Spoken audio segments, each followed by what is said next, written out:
Vous venez de le voir sur ces images, à peine le match terminé, les joueurs de basket de la Principauté ont les yeux rivés vers l'avenir et sont déjà partis à Kazan en Russie pour le match 2. Bonsoir à tous et bienvenue sur Monaco Info. Cette édition sera bien sûr consacrée en partie à la victoire hyper importante. Et c'était chaud, même à huis clos dans la salle Gaston Médecin, tant le match était serré. Le résumé dans ce journal ainsi que l'entretien du premier supporter de la Roca Team, le Prince Albert II. Nous ouvrirons également un dossier économique et touristique à la suite du Grand Prix de Monaco historique qui s'est déroulé en fin de semaine dernière.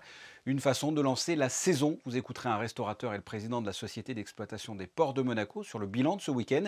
Nous serons également avec Guy Antonielli de la Direction du tourisme et des congrès. Il nous fera entre autres un point sur les perspectives estivales. Mais avant cela, comme je vous l'ai dit, on débute cette édition avec la victoire sur le fil de l'AS Monaco Basket dans le match 1 de la finale de l'Eurocup face à Kazan, 89-87. Un succès très important pour la Roca Team qui lui permet de mener 1-0. Il lui reste désormais une dernière victoire à aller chercher en Russie pour décrocher le titre. Le résumé de cette rencontre est signé Émilie Rousseau. Jusqu'au bout du suspense, jusqu'à la dernière seconde, cette rencontre nous aura tenus en haleine. La Roca Team s'est montrée solide dans ce match 1 de la finale de l'Eurocup. Un combat épique qui lui permet de mener 1-0. Les hommes de Zvezdan Mitrovic ont pris les choses en main dès le début des hostilités avec ce dunk de Mathias Le Sort pour ouvrir le compteur de l'AS Monaco. Mais Kazan est venu avec ses armes. Klimenko, 22 points au total, joue de sa grande taille et fait mal. Mais les Monégasques ne lâchent rien à l'image du jeune Rudy de Maïs de JJ O'Brien. Belle entame de match de la part de la Roca Team qui montre également une belle efficacité défensive. 23-18 dans ce premier quart-temps. Le deuxième quart-temps sera tout aussi intense. Kazan prend pour la première fois l'avantage et le conservera. On assiste à une finale d'une grande intensité où chaque point se joue et où tout le monde est conscient de l'enjeu de cette rencontre. Monaco est au contact, mais elle est menée de 2 points à la pause, 42-44. Au retour des vestiaires, Klimenko profite des espaces. Les Russes creusent l'écart. 10 points d'avance sur la Roca Team qui semble avoir perdu le fil de cette rencontre. Mais les Monégasques font l'effort dans un match complètement fou. Ils remontent de 11 points, laissant leur adversaire muet. Retour incroyable de l'AS Monaco Basket qui lui permet de prendre un court avantage à l'issue du troisième quart-temps. Les 10 dernières minutes de la rencontre seront haletantes, la tension monte d'un cran temps, il est important de mettre une option sur cette finale aller. Brown puis Théodore pressent les Monégasques. JJ O'Brien et Rob Gray leur répondent. Jamais l'écart ne passera au-dessus des 3 points. Les toutes dernières secondes sont palpitantes. Ndoye subtilise le ballon dans les mains de Théodore. Rob Gray se présente sur la ligne pour boucler le match. Il met un seul lancer franc. La dernière action russe ne donne rien. Du cœur, de l'intensité, du mental, Monaco a fait parler toutes ses qualités dans cette finale face à une très bonne équipe de Kazan et sous le regard du Prince Albert II. On s'est battu, on était un peu dans le mal, mais on a fait preuve de caractère comme on l'a déjà fait avant. On sait qu'on est une équipe de gagnants, de combattants et jusqu'à la fin on va se battre. C'était une vraie bataille, c'est ce qu'on attendait. Et on a fait la moitié du travail, mais on n'a pas encore fini. Ils ont marqué beaucoup de points sur la pick and roll notamment. On a fait quelques erreurs en attaque aussi. Donc je pense qu'on a beaucoup de points à améliorer. Et c'est encourageant pour la suite de savoir qu'on a une marge de progression. The difference was very, very small. What do we win by 2? So, they came out with good energy. We watched them on film. They're very aggressive.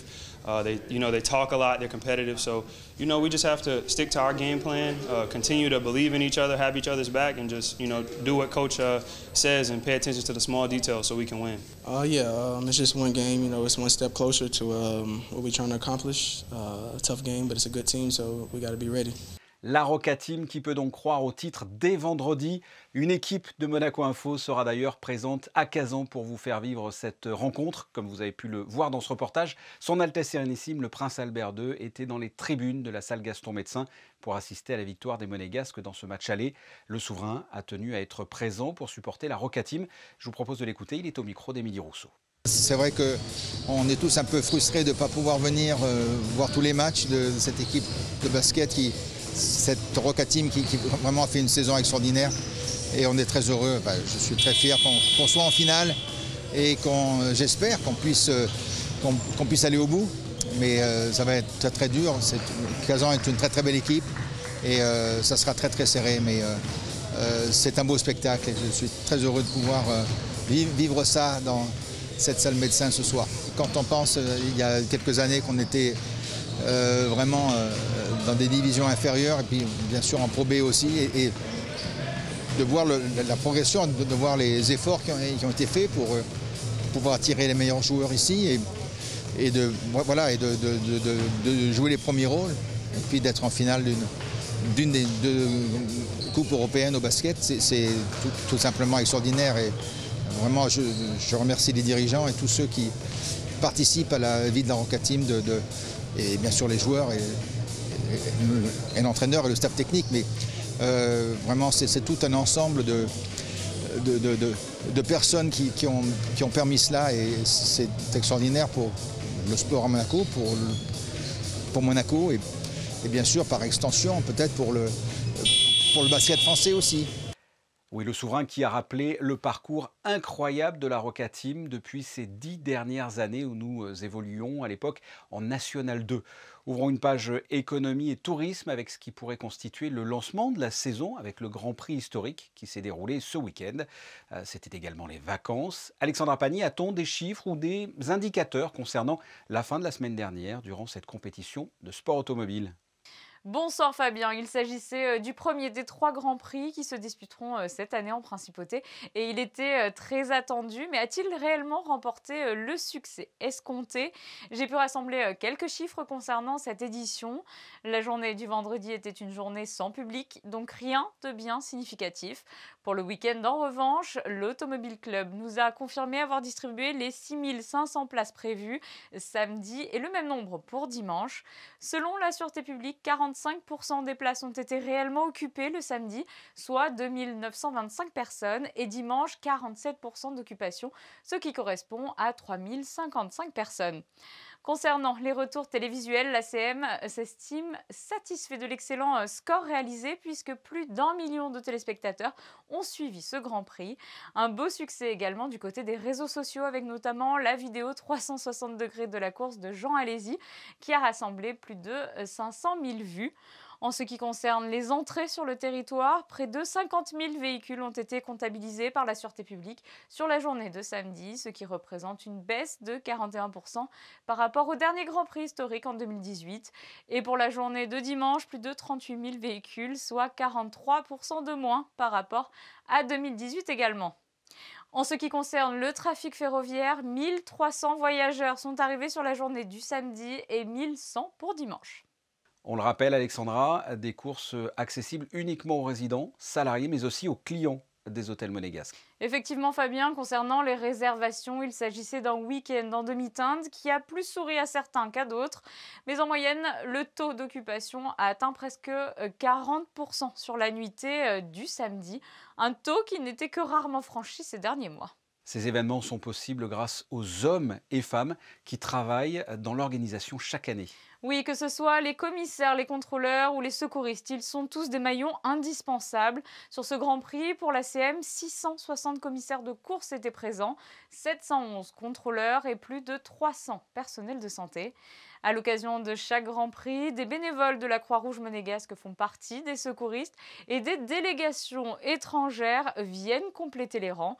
Sur ces 3 jours de course, seulement 13 soins ont dû être effectués et 3 évacuations vers l'hôpital sont à recenser. Pour le CHPG, rien de bien significatif n'a été à signaler, Fabien. Merci Alexandra. Toujours concernant ce dossier économique, nous recevons Guy Antonielli de la Direction du Tourisme et des Congrès. Bonsoir. Bonsoir Fabien. Restauration, événementielle, hôtellerie, des secteurs, je ne sais pas si on peut dire sinistrés, mais en tout cas particulièrement touchés. Comment se portent ces secteurs d'activité actuellement ? Bien évidemment, le mot sinistré convient relativement bien, malheureusement, Fabien.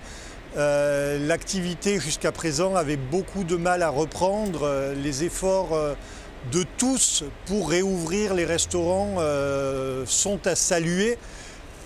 Mais la situation reste extrêmement difficile du fait notamment du contexte dans les pays qui nous entourent. Et quel est l'état d'esprit des restaurateurs et des hôteliers ? Ils se veulent optimistes. Ce sont des gens que j'admire actuellement parce qu'ils se battent pour faire vivre leur commerce, pour être aux côtés de leurs employés. Et c'est un combat de tous les jours, mais effectivement, c'est quelque chose d'extrêmement difficile. Le Grand Prix de Monaco historique a été une bouffée d'oxygène ou pas du tout? Alors, ça a été une bouffée d'air frais. Nous avons quelques hôtels qui ont pu atteindre les 50% de remplissage, même si la moyenne est bien plus basse.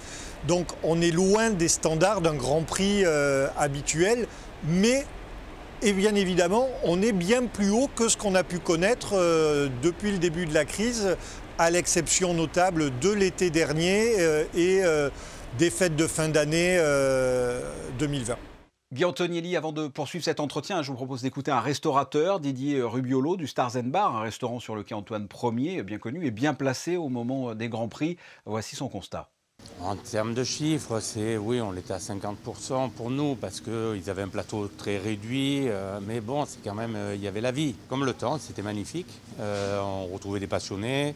Donc c'est toujours un événement qui est très très beau pour la principauté. Les clients sont prêts pour revenir sur les terrasses, partager, parce que c'est ce que je crois qui manque le plus, c'est d'avoir du partage, d'être dehors, de ne pas dire tiens, il est 21h ou 22h, il faut rentrer.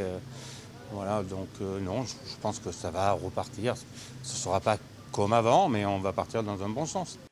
Voilà, partir dans le bon sens. Guy Antonielli, est-ce que la fréquentation portuaire est partie aussi dans le bon sens? Il faut savoir que lors du Grand Prix historique de 2018, 48 bateaux avaient fait le déplacement. Qu'en est-il de cette dernière édition qui s'est déroulée ce week-end? Le président de la Société d'exploitation des ports de Monaco nous dresse le bilan. Cette année, on avait quand même 38 demandes. Et sur ces 38 demandes, une fois qu'on leur a annoncé les mesures restrictives dues au Covid, on n'en a eu que 10 qui sont venus. Je trouve ça plutôt... je vois le verre à moitié plein plutôt que le voir à moitié vide.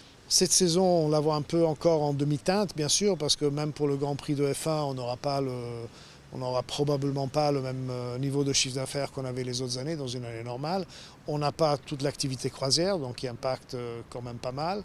Par contre, je pense que d'un point de vue trafic de bateaux, passage, charter, pour l'instant, ça s'annonce correct. Ça s'annonce correct, et à l'écho, que Seoglou veut voir son verre à moitié plein. Et vous, Guy Antonielli, votre verre, il est comment, à moitié plein ou à moitié vide? Il est en train de se remplir. C'est ce que je veux dire aujourd'hui, Fabien. Oui. Les 3 Grands Prix qui arrivent sont un merveilleux signal pour montrer qu'il se passe des choses à Monaco, que l'activité reprend à Monaco et que tous ces événements sont organisés dans le respect le plus strict des bons gestes. Ne parlons pas de gestes barrières qui empêchent les gens de venir, qui empêchent les gens de se rassembler. Parlons des bons gestes qui nous permettent de nous rassembler dans la plus grande sécurité. Qu'est-ce que vous appelez justement ces bons gestes? Ce sont aujourd'hui des mesures qui doivent être assimilées par chacun et c'est des mesures de bon sens. C'est le port du masque, c'est respecter la distance avec autrui, c'est se laver les mains régulièrement, que ce soit avec du savon ou avec du gel hydroalcoolique. Ce sont toutes ces mesures de bon sens qui nous permettent aujourd'hui de voir un avenir un peu plus clair pour le secteur de l'événementiel qui est le plus largement impacté dans le monde, il faut le savoir depuis le début de la crise, et pour les secteurs de l'hôtellerie et de la restauration qui en dépendent. Est-ce que l'on peut dire que le Grand Prix de Monaco historique est un coup d'envoi cette saison estivale, même si on n'est pas encore l'été d'ailleurs? Alors, c'est le coup d'envoi, c'est ce que nous voulons dire. Même si, comme on a pu le voir, les chiffres de fréquentation ne sont bien évidemment pas ceux des années précédentes, c'est le coup d'envoi de la saison. On montre au monde entier que Monaco organise, que l'on peut venir en principauté, ce qui veut dire qu'au moment de réserver leur billet d'avion, les gens auront Monaco en tête depuis un bon moment et verront et pourront se dire que la situation est saine en principauté depuis un certain temps. C'est exactement ce message sur lequel nous devons capitaliser à travers des campagnes de communication, à travers toutes nos communications sur les réseaux sociaux et à travers tous les messages que fait passer Monaco Info également. Jean Castellini expliquait que le retour des compétitions automobiles serait un excellent signal pour l'économie, c'est-à-dire que ces 3 Grands Prix sont le signal de la reprise économique à Monaco. On ne s'attend pas à faire 100% sur la totalité du Grand Prix pour tous les hôtels. Mais on s'attend à quelque chose de bien plus important, bien évidemment, que pour le Grand Prix historique. Dernière question, comment vous l'imaginez la saison estivale si vous avez déjà des indicateurs ou avec une boule de cristal, comment vous l'imaginez cette saison? Alors l'année dernière c'était la boule de cristal, mais l'idée là c'est vraiment de dire on a des très bons signaux. On a le signal donné par l'Union européenne sur les déplacements des Américains, donc les voyageurs américains pourraient être acceptés dans l'espace européen s'ils sont vaccinés. Maintenant, est-ce que le gouvernement américain va les inciter à voyager? C'est une autre question. Nous sommes en contact permanent avec de nombreux tour opérateurs partenaires. Nous savons que le marché britannique, si le marché européen lui est ouvert, les Britanniques ont hâte de revenir sur la Côte d'Azur.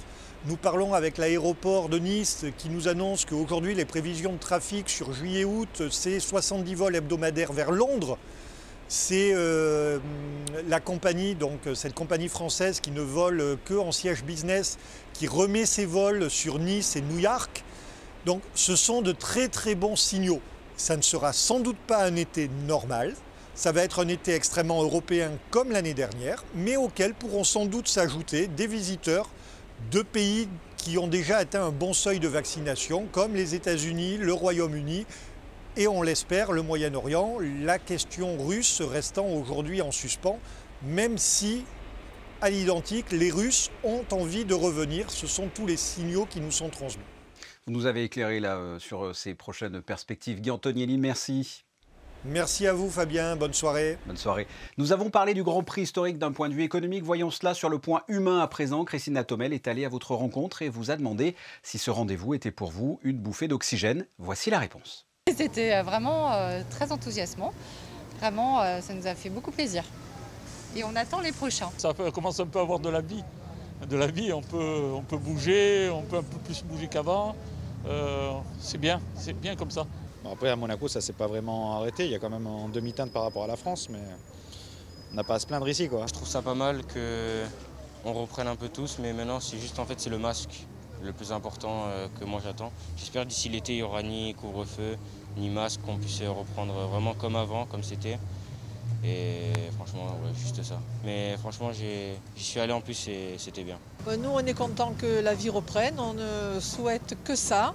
Et c'est bien qu'il y ait de l'animation. C'était très bien organisé. Donc, on espère des jours meilleurs, mais on est sur la bonne voie, j'espère. Des jours meilleurs, on l'espère tous. On vous retrouve, Alexandra, pour un tour d'horizon du reste de l'actualité monégasque. On parle environnement, Fabien. La nouvelle pépinière d'entreprise Monaco Boost a rejoint les signataires du pacte national pour la transition énergétique ce matin. Ce pacte a été créé en 2018 et rassemble plus de 1500 personnes, 150 entreprises, associations et institutions. Monaco Boost entend rendre obligatoire la signature du pacte en faisant une condition sine qua non au dépôt de toute candidature. Et c'est une première. Pour rappel, le pacte propose à ses signataires de s'engager sur les 3 grandes thématiques carbone en principauté, la mobilité, les déchets et l'énergie. Il offre également un accompagnement pour trouver des solutions alternatives et durables dans nos actions du quotidien. Si vous souhaitez adhérer au pacte, rendez-vous sur la page pacte-coachcarbone.mc. Environnement toujours, avec le retour du CC Forum en Principauté. Le CC Forum consacré à l'économie verte est de retour pour une 6e édition à Monaco, effectivement. Il se tiendra du 6 au 8 juillet à l'hôtel Fairmont.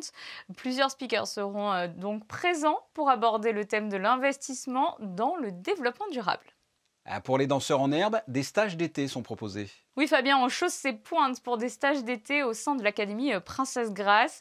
Ces stages s'adressent aux jeunes danseurs âgés de 11 à 19 ans et se dérouleront du 5 juillet au 7 août. Ils pourront servir également d'audition pour la rentrée 2021-2022. Attention, les demandes d'inscription sont à effectuer avant le 2 mai. Vous pouvez retrouver toutes les informations nécessaires sur le site internet des ballets de Monte-Carlo dans la rubrique Académie Princesse Grace. Un point sur la météo de demain, Alexandra. Fabien, on continue la semaine avec une météo plus hivernale que printanière. Le ciel sera couvert avec des risques d'orage dans la journée. Les températures seront comprises entre 11 et 15 degrés. Le soleil se lèvera à 6h24 et se couchera à 20h31 précisément. En ce 29 avril, nous célébrerons Sainte Catherine de Sienne.